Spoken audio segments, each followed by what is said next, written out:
All right, so if you're a forklift operator, you know getting certified is a must. But, the one question that always comes up is, how long is that certification actually good for? Is it a year? 5 years? Well, today we're going to cut right through all that noise and get straight to the official rules. Okay, so you've done the work, right? You sat through the training, you aced the evaluation, and you've got that shiny new certification card. So, what's the deal? What's the magic number? How long do you have before you have to do it all over again? And there it is. The straight up, no nonsense answer is 3 years. In the US, your forklift certification is valid for 3 years. But, and this is a big but, don't just circle a date on your calendar 3 years from now and call it a day. Because as we're about to find out, that 3-year clock isn't the only thing you need to worry about. So you might be wondering, where do they even get this 3-year number? Is it just some industry suggestion? Nope, not at all. This comes straight from the top, from OSHA.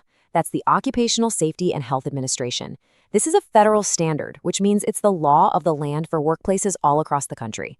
And here's the exact wording, right from the horse's mouth. OSHA's rule says, and I quote, "An evaluation of each powered industrial truck operator's performance shall be conducted at least once every 3 years." I mean, it doesn't get much clearer than that, does it? That one little sentence. That's the foundation for all forklift safety compliance in the United States. It's a big deal. Okay, but why? Why do they even expire in the first place?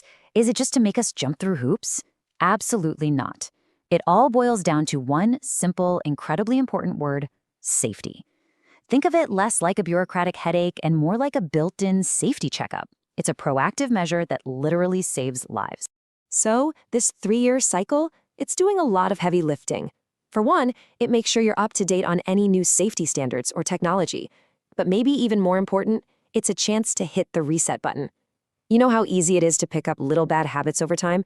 This helps wipe those clean. It keeps your skills sharp and ensures you can handle changes, whether it's a brand new forklift or a completely different warehouse layout.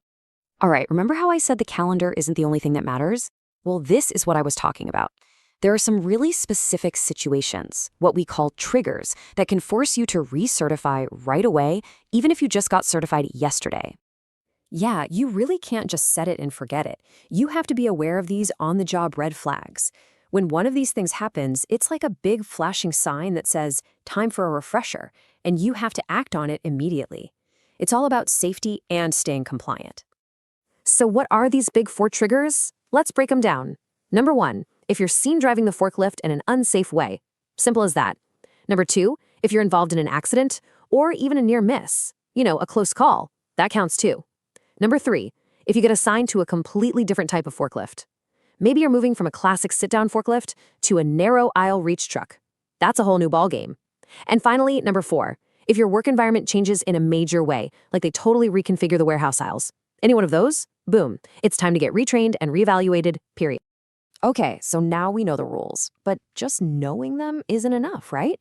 You gotta stay on top of this stuff. So let's talk about a game plan, a sort of proactive playbook you can use to manage your certification, whether you're the one actually driving the forklift or the person managing the whole crew. Here's your checklist to stay ahead of the game. First, set a reminder, but don't wait to the last minute. Give yourself at least a month's notice. Next, document everything. Keep copies of all your training records. You never know when you'll need them. And hey, don't just let that knowledge get dusty. Stay engaged. Review the safety rules every now and then. And if you feel like your skills are getting a little rusty, don't wait. Ask for a refresher. And probably the most important thing here is to just talk to your employer. Make sure you're both on the same page about when it's time to renew. And this really brings us to a whole different way of thinking about certification. It's so important to realize that this isn't a one-and-done kind of deal. It's not just some box you check off. It's actually a continuous cycle of learning, getting evaluated, and recommitting to being safe. It's what keeps you and everyone around you protected. And really, that's the whole point. Once you go through your renewal, you pass the evaluation, guess what? The clock just resets. You're good for another 3 years. The safety cycle just starts all over again. It's not about reaching a finish line. It's about being on a continuous journey to keep safety standards as high as they can possibly be. So I want to leave you with something to chew on.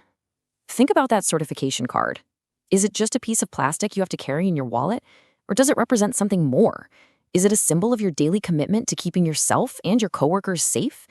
Is it just a card, or is it a fundamental part of how you approach your job every single day?